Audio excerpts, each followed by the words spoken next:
Good afternoon, class. Today's class will be on prefixes and suffixes.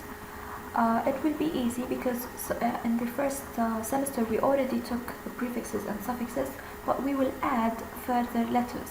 So, as a start, I need you to open your student's book, page 94. As you can see, it started with prefixes. Let's start talking about prefixes and suffixes. What is the meaning of a prefix? First of all, prefixes, they are letters that we can add at the beginning of word to make new words, okay? Another thing is that a prefix usually changes the meaning of the base word. So, it changes the word to the opposite or negative. So, for example, as you can see here, we have the word happy. It changes to the opposite or the negative form. It becomes unhappy. Or comfort, it becomes uncomfortable. So we change the meaning to the negative form or the opposite form.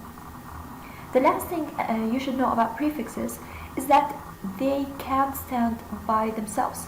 So we should add a word to the prefix, because prefixes, we said, they are letters, not entire words.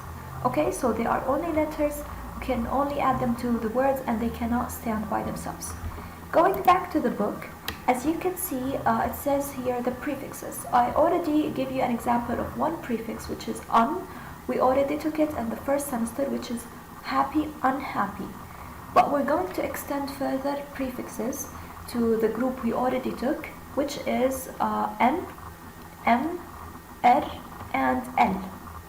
So what is the rule for these prefixes?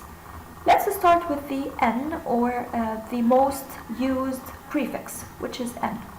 Okay, to the most roots or root words, we only add n. So n is the most usable, or it is used more than m or r or l.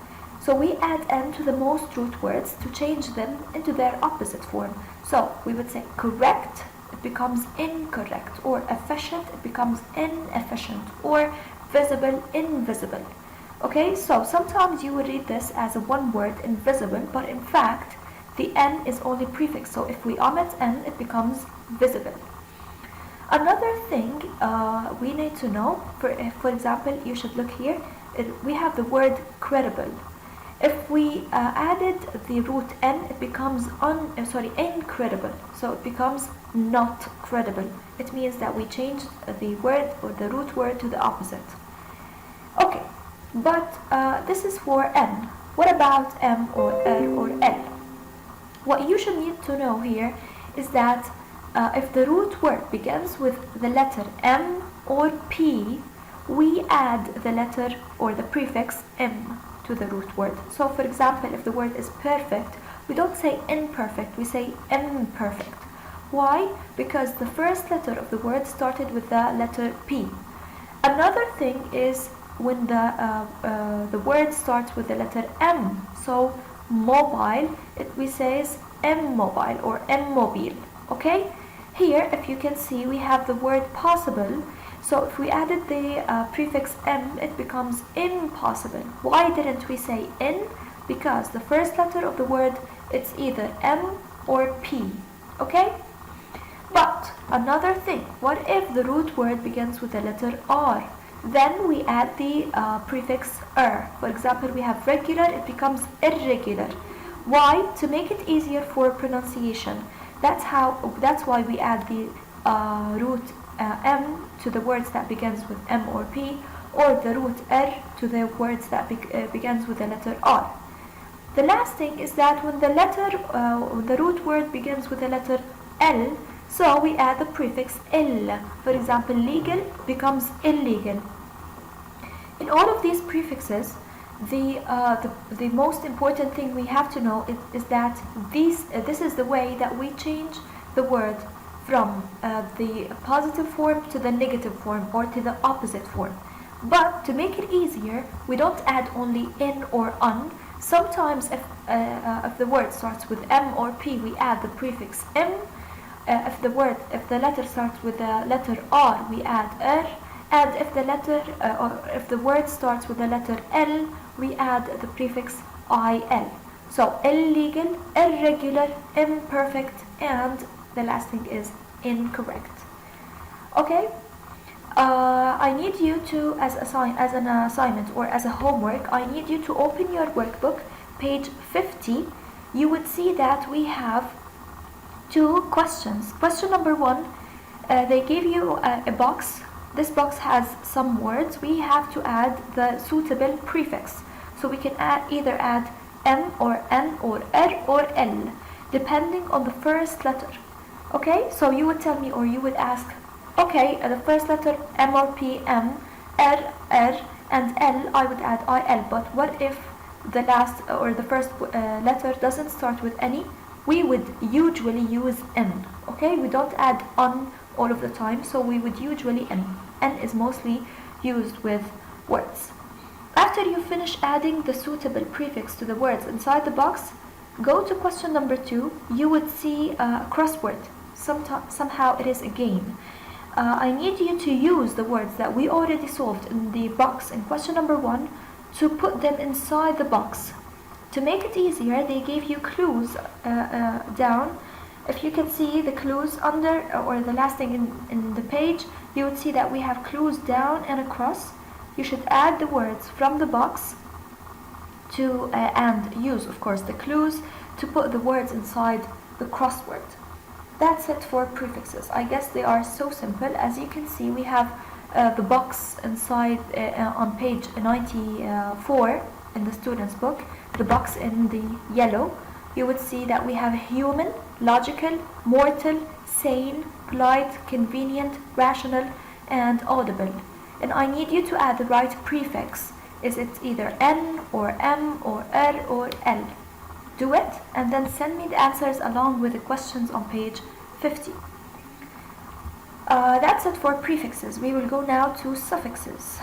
Go to page 95. You would see that they continue the grammar or the rule. It says suffixes. Okay. Suffixes are exactly the same, but the difference between a prefix and a suffix, prefix is letters that we add before the word, whereas suffixes, we add them after the word or at the end of the word. Okay? The suffixes that are used here is, we only have two suffixes, which is able and able. Sometimes most of us don't use the suffix able, but we have to make sure that not all of the time able is used. Sometimes we use able. So, what is the rule? The rule is simple.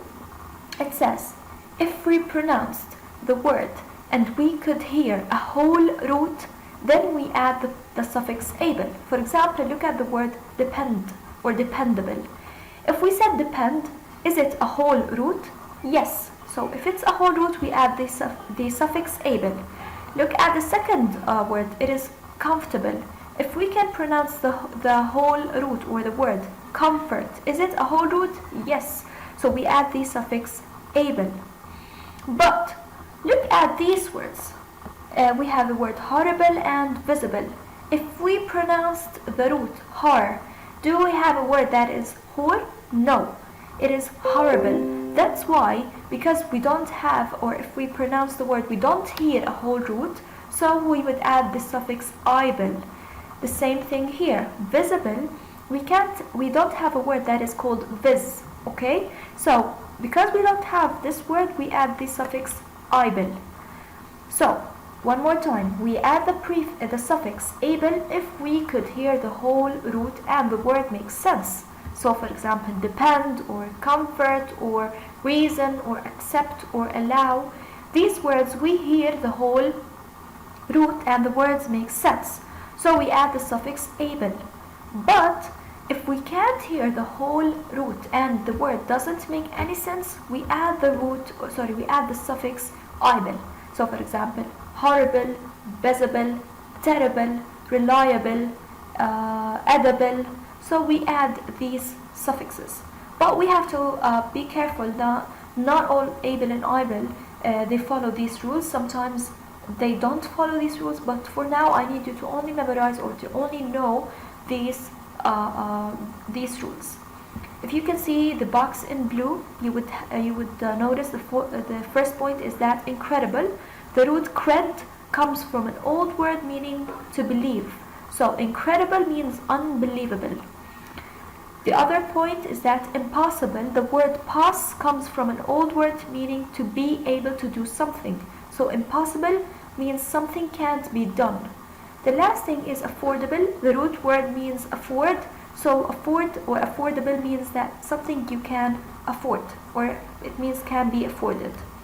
I don't need you to know the origin of the words, what is the meaning of cred or pass or afford, but I need you to know what is the meaning of incredible, unbelievable, impossible, something that can't be done, and affordable, something we can't afford. So I need you to the same thing, do the words inside the yellow box. If you can see, we have reason, intellige, tear, allow, rely, incred, ed, and accept. If you can see the words inside this box, I need you in this box, sorry, I need you to do it. Add the prefix, the suffix able or able. And going back to the workbook, as a further addition, I need you to do page 51 in the workbook. The first question, it says you either add the suffix able or able to the words inside the in the space. And the second question, they give you a bunch of words inside the gray box. They say first, remember the alphabetical order. We said A, B, C, D, E, F, G, H, I, J, K, L, M, N, O, P, Q, R, S, T, U, V, W, X, Y, and Z. These are the alphabetical order. I need you to order these words in alphabetical order or alphabetically, and then use the dictionary to write the definition. What is the importance of ordering them alphabetically? In order to use the dictionary in an easy way or in a correct way. So you would order them alphabetically and then use the dictionary to write the definition or the meaning of these words. Okay? And that's it for today's class. I hope you enjoyed it. If you have any question, please don't hesitate to call me back or even send me messages, and I would really appreciate it. You have until tomorrow morning to send me all the questions. For those who didn't send me the play script, please hurry up. You don't have a lot of time. Most of you didn't send me the play script, so you don't have a lot of time. And thank you for listening. I hope you enjoyed it.